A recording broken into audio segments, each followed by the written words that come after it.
Assalamu alaikum, dear brother Zakir. I am Mahmood from Toronto, Canada.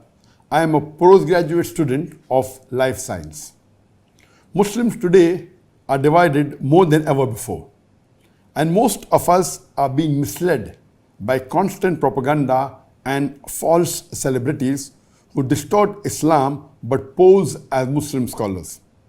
My question to you is, how can we get united Muslim Ummah as envisioned by our Prophet Muhammad Sallallahu Alaihi Wasallam? Another question is, are we currently living in the same situation as the Jahiliyyah days before our Prophet, peace be upon him, came? Or are we comparatively in a better or a worse of times? I would appreciate your valuable, knowledgeable responses and guidance for the Ummah. Jazakallah. The two questions. Question number one is that we are being led by false propaganda and false information by celebrities and many people who pose as Muslim scholars. And the second question is that how can we have a united Ummah envisioned by our beloved Prophet Sallallahu Alaihi Wasallam? And the third part of the question is that are we in the times of Jahiliyyah before Prophet Muhammad? Are we better or are we worse? As far as the first question is concerned, that I do agree, there is a lot of false propaganda, there is a lot of people, there are many celebrities opposing as Muslim scholars, and the Muslim Ummah is divided. Coming to the question of Muslim scholars, of course, that reminds me of the hadith of the beloved Prophet Sallallahu Alaihi Wasallam, in which Imam Bukhari has mentioned in his book Adab al-Mufrad, and Shaykh Albani has classified it as Hasan. He said that now, one of the Sahaba says, that now is the time where there are many fuqahas and few speakers. There are very few beggars and there are many people who want to give charity. But there will be a time when there will be very few fuqahas and many speakers. There will be a time where there will be many beggars and few people who would give in charity. And there are various other hadith in which the Prophet said that there will be a time where people who will not have knowledge will start speaking about Islam. And I do agree with you that, at the time of the Prophet, the Sahabas, da'wah was mainly one-to-one. Or when there was a talk, people used to gather, few people, 10, 20, 30, 40. Rarely there were large gatherings like Hajjul Wida, etc. And as time went on, most of the knowledge was spent either by shuyukhs in the durus or giving talks in public directly, one-to-one. And even in my childhood, when I was in school, when I was in college, I remember the days that we used to go to listen to talks of religious speakers or scholars. And at that time, maybe in the 90s, etc., in the late 80s, we found that the videos became popular. And besides hearing talks, which became less, we used to get knowledge from the video cassettes or from audio cassettes or from books of scholars. So as time passed on, besides one-to-one dawah, the print media advanced, the audio media, the video media. But in 2000s, the social media came up. Internet came in the late 90s, and social media, Facebook, I think 2006. And in the 2000s, it started in 2010. And now we are in 2024. And the social media has expanded so much in the last 2 decades, in the last 20 years, phenomenal. And we find that any Tom, Dick and Harry can address the full world on the social media. There is no expense required. He takes his mobile phone, a smartphone, records it and uploads it.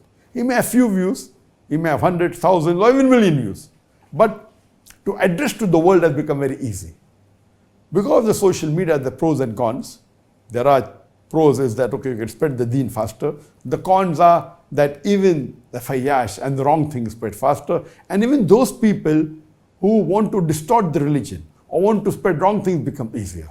So as far as the brother's question is concerned, that now there is Ummah is divided and you have many celebrities who pose as Muslim scholars, and I do agree with you that now because of the social media, most of the people, unfortunately, that come on the social media, they are more targeting how many viewership they get, how many followers do they get, how many subscribers do they get, rather than delivering the message.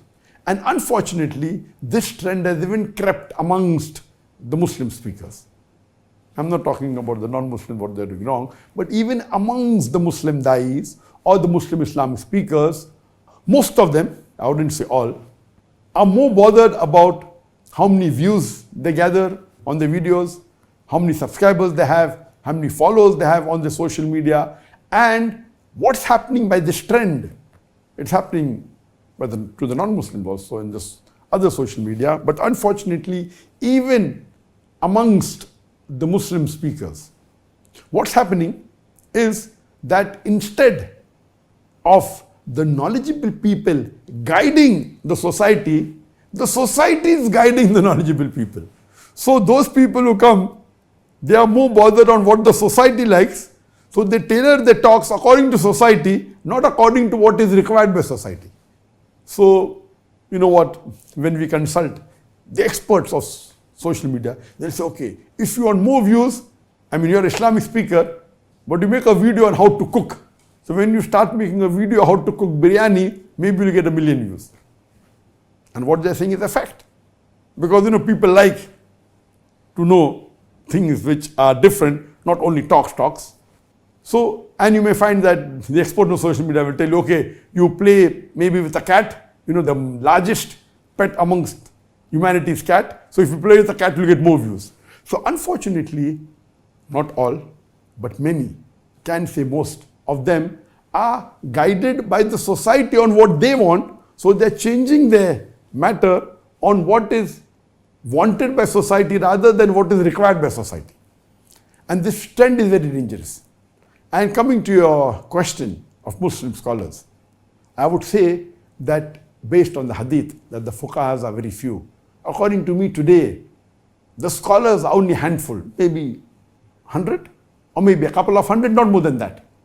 Not like the previous days where there were many scholars, every country had, mashallah, tens and hundreds of scholars. Now, in the full world, if you have to name, you hardly be able to name 100 scholars, leave aside more than that. And that's the reason when someone asked me many years back on this, asked Dr. Zakir, and I named a few of the scholars, they were a handful. And never do I consider myself to be a scholar. I consider myself to be a student of knowledge. And I consider myself to be a da'i. And the role of the da'i is that he should acquire knowledge from the scholars and make it common to the masses. Acquire the knowledge from the scholars and make it palatable, make it digestible, make it acceptable for the ummah or for the non-Muslims. So the roles of people like me who are da'is, we are not scholars. We don't pose like scholars, and I don't consider myself to be a scholar. I'm a student of knowledge, and I consider myself to be a da'i. We have to read the books and hear the videos and read the articles of the scholars, books of Quran and Sahih Hadith, and make it more compatible, more palatable, and more digestible for the audience. So my role is to get the information from the scholars and make it more acceptable to the masses. Coming to your second question, that what should be done to envision the idea or thought of Prophet Muhammad ﷺ of one ummah. The only way we can do it is that we should stick to the Quran and Sunnah. We should stick to Quran and Sahih Hadith. So if the full Muslim ummah sticks to the Quran and Sahih Hadith, as Allah says in the Quran, in Surah Al-Imran, chapter number 3, verse number 103, وَاتَصِمُوا بِحَبْلِ اللَّهِ جَمِيعًا وَلَا تَفَرَّقُوا. Hold strongly to the rope of Allah and be not divided. The rope of Allah is the glorious Quran and the authentic Hadith of the beloved Prophet. So if the Muslim ummah unites together and are not divided only on the basis of the glorious Quran and on the Sahih Hadith, we will be one united ummah. The only way we can be united is under the banner of the glorious Quran and Sahih Hadith. And regarding your last part of the question, that are we now in the times of Jahiliyyah before the Prophet, or are we better or are we worse? Of course, the time of the Jahiliyyah before the Prophet, I would say, is worse than now. We are better than that, but we are deteriorating. The time of the Prophet, the time of the Sahabas, the practice of the Muslims of the Sahabas, after the Prophets, after the Anbiyas, the best generation was the generation of the Sahabas, the companions of the Prophet, the Khulfa Rashidin, the Sahabas. They were the best. as the generation that keep on coming later and later, we find that we are getting away and away from the deen. And now we are more than 1400 years away from the time of the Prophet.